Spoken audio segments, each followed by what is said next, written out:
Argan, mettant la main à son bonnet sans l'ôter. Monsieur Purgon, monsieur, m'a défendu de découvrir ma tête. Vous êtes du métier, vous savez les conséquences. Nous sommes dans toutes nos visites pour porter secours aux malades, et non pour leur porter de l'incommodité. Je reçois, monsieur. Ils parlent tous deux en même temps, s'interrompent et confondent. Nous venons Avec ici, beaucoup de messieurs, joie. mon fils Thomas et moi, L'honneur que vous nous faites. vous témoignez, monsieur. Et j'aurais souhaité le ravissement de pouvoir où nous aller sommes, chez vous, de la grâce que pour vous vous nous en faites, assurer. de vouloir bien Mais nous vous recevoir. savez, monsieur, dans l'honneur, ce monsieur, que c'est qu'un pauvre de malade votre alliance, qui ne peut faire autre chose et vous assurer que de vous dire que ici dans les choses qui dépendront de qu'il notre cherchera métier, à toutes les de occasions même qu'en tout autre, de vous faire connaître, nous monsieur, serons toujours prêts, qu'il monsieur, est tout à votre à service. vous témoigner notre zèle. Il se retourne vers son fils et lui dit. Allons, Thomas, avancez. Faites vos compliments. Thomas Diafoirus est un grand bonnet, nouvellement sorti des écoles, qui fait toute chose de mauvaise grâce et à contretemps. N'est-ce pas par le père qu'il convient commencer? Oui. Monsieur, je viens saluer, reconnaître, chérir et révérer en vous un second père. Mais un second père auquel j'ose dire que je me trouve plus redevable qu'au premier. Le premier m'a engendré, mais vous m'avez choisi. Il m'a reçu par nécessité, mais vous m'avez accepté par grâce. Ce que je tiens de lui est un ouvrage de son corps, mais ce que je tiens de vous est un ouvrage de votre volonté.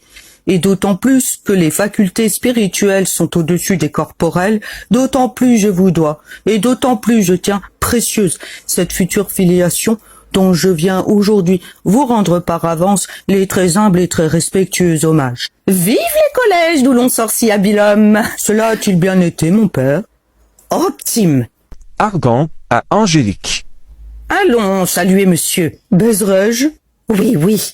Thomas Diafoirus à Angélique. Madame, c'est avec justice que le ciel vous a concédé le nom de belle-mère, puisque Ce n'est l'on... pas ma femme, c'est ma fille à qui vous parlez. Où donc est-elle? Elle va venir. Attendrai-je, mon père, qu'elle soit venue? Faites toujours le compliment de mademoiselle. Mademoiselle, ne plus ne moins que la statue de même nom rendait un son harmonieux lorsqu'elle venait à être éclairée des rayons du soleil. Tout de même, me sens-je animé d'un doux transport à l'apparition du soleil de vos beautés.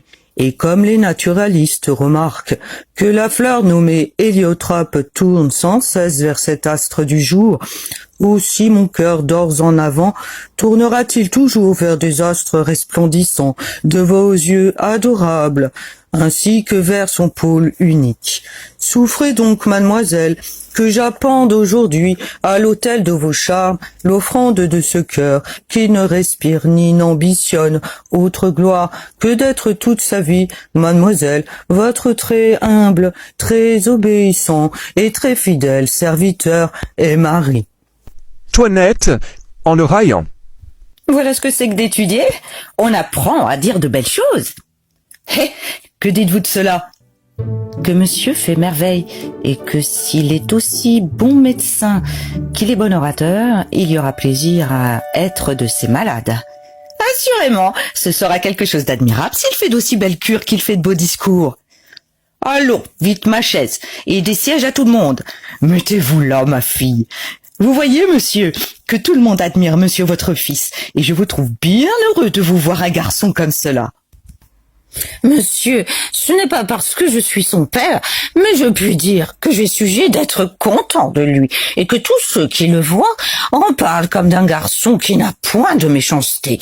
Il n'a jamais eu l'imagination bien vive, ni ce feu d'esprit qu'on remarque dans quelques-uns, mais c'est par là que j'ai toujours bien auguré de sa judiciaire, qualité requise pour l'exercice de notre art. Lorsqu'il était petit, il n'a jamais été ce qu'on appelle mièvre et éveillé. On le voyait toujours doux, paisible et taciturne, ne disant jamais mot et ne jouant jamais à tous ces petits jeux que l'on nomme enfantins. On eut toutes les peines du monde à lui apprendre à lire, et il avait 9 ans qu'il ne connaissait pas encore ses lettres. Bon, disais-je en moi-même, les arbres tardifs sont ceux qui portent les meilleurs fruits. On grave sur le marbre bien plus malaisément que sur le sable, mais les choses y sont conservées bien plus longtemps. Et cette lenteur à comprendre, cette pesanteur d'imagination est la marque d'un bon jugement à venir. Lorsque je l'envoyais au collège, il trouva de la peine, mais il se roidissait contre les difficultés, et ses régents se louaient toujours à moi de son assiduité, de son travail. Enfin, à force de battre le fer, il en est venu glorieusement avoir ses licences. Et je puis dire sans vanité que depuis 2 ans qu'il est sur les bancs, il n'y a point de candidat qui ait fait plus de bruit que lui dans toutes les disputes de notre école. Mais sur toute chose, ce qui me plaît de lui, et en quoi il suit mon exemple, c'est qu'il s'attache aveuglément aux opinions de nos anciens, et que jamais il n'a voulu comprendre ni écouter les raisons et les expériences des prétendues découvertes de notre siècle, touchant la circulation du sang et autres opinions de même farine. Thomas Diafoirus, il tire une grande thèse roulée de sa poche qu'il présente à Angélique. J'ai contre les circulateurs soutenu une thèse qu'avec la permission de monsieur, j'ose présenter à mademoiselle comme un hommage que je lui dois des prémices de mon esprit. Monsieur, c'est pour moi un meuble inutile, et je ne me connais pas à ces choses-là. Donnez, elle est toujours bonne à prendre pour l'image, cela servira à parer notre chambre. Avec la permission aussi de monsieur, je vous invite à venir voir, l'un de ces jours, pour vous divertir, la dissection d'une femme, sur quoi je dois raisonner. Le divertissement sera agréable. Il y en a qui donnent la comédie à leur maîtresse. Mais donner une dissection est quelque chose de plus galant. Argan à Cléante. Monsieur, faites un peu chanter ma fille devant la compagnie. J'attendais vos ordres, monsieur. Et il m'est venu en pensée, pour divertir la compagnie, de chanter avec mademoiselle une scène d'un petit opéra qu'on a fait depuis peu. Tenez, voilà votre partie. Moi ? Ne vous défendez point, s'il vous plaît, et me laissez vous faire comprendre ce que c'est que la scène que nous devons chanter. Les vers en sont-ils beaux ? C'est proprement ici un petit opéra impromptu, et vous n'allez entendre chanter que de la prose cadencée, ou des manières de vers libres, telles que la passion et la nécessité peuvent faire trouver à 2 personnes qui disent les choses d'eux-mêmes et parlent sur le champ. Fort bien, écoutons. Cléante, sous le nom d'un berger, explique à sa maîtresse son amour depuis leur rencontre, et ensuite, ils s'appliquent leurs pensées l'un à l'autre en chantant. Voici le sujet de la scène. La violence de sa passion le fait résoudre à demander en mariage l'adorable beauté sans laquelle il ne peut plus vivre, et il en obtient d'elle la permission par un billet qu'il a l'adresse de lui faire tenir.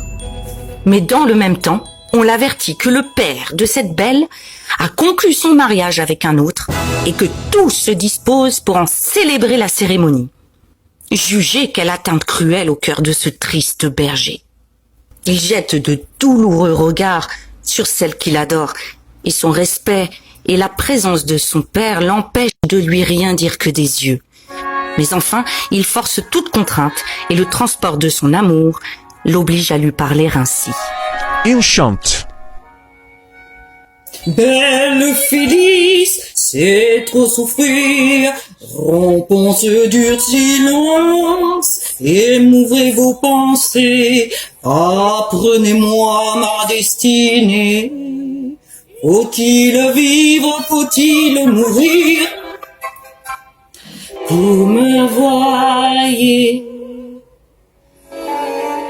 Tircis, triste et mélancolique, je lève au ciel les yeux, je vous regarde, je soupire. Ouais, je ne croyais pas que ma fille fût si habile que de chanter ainsi à livre ouvert, sans hésiter. Hélas, belle Phyllis, se pourrait-il que l'amour Tircis eût assez de bonheur pour avoir quelque place dans notre cœur? Je ne m'en défends point dans cette peine extrême, oui, Tircis. vous aime. Ai-je bien entendu l'os? Je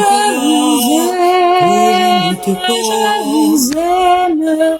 Tircis, Tircis, je vous aime. Mais Phyllis, une pensée vient troubler ce doux transport, un rival. Je le hais plus que la mort et sa présence m'est un cruel supplice. Mais un père où veut assujettir, Plutôt mourir que d'y consentir. Plutôt mourir. Plutôt mourir. Et que dit le père à tout cela? Il ne dit rien. Voilà un sot père que ce père-là, de souffrir toutes ces sottises-là sans rien dire. oh mon amour, Non, voilà assez. Cette comédie-là est de fort mauvais exemples. Le berger Tircis est un impertinent et la bergère Phyllis, une impudente de parler de la sorte devant son père. Montrez-moi ce papier. Où sont donc les paroles que vous avez dites? Il n'y a là que de la musique écrite. Est-ce que vous ne savez pas, monsieur, qu'on a trouvé depuis peu l'invention d'écrire les paroles avec les notes mêmes? Fort bien. Je suis votre serviteur, monsieur. Jusqu'au revoir. Nous ne saurions bien passer de votre impertinent d'opéra. J'ai cru vous divertir. Les sottises ne divertissent point. Ah, voici ma femme.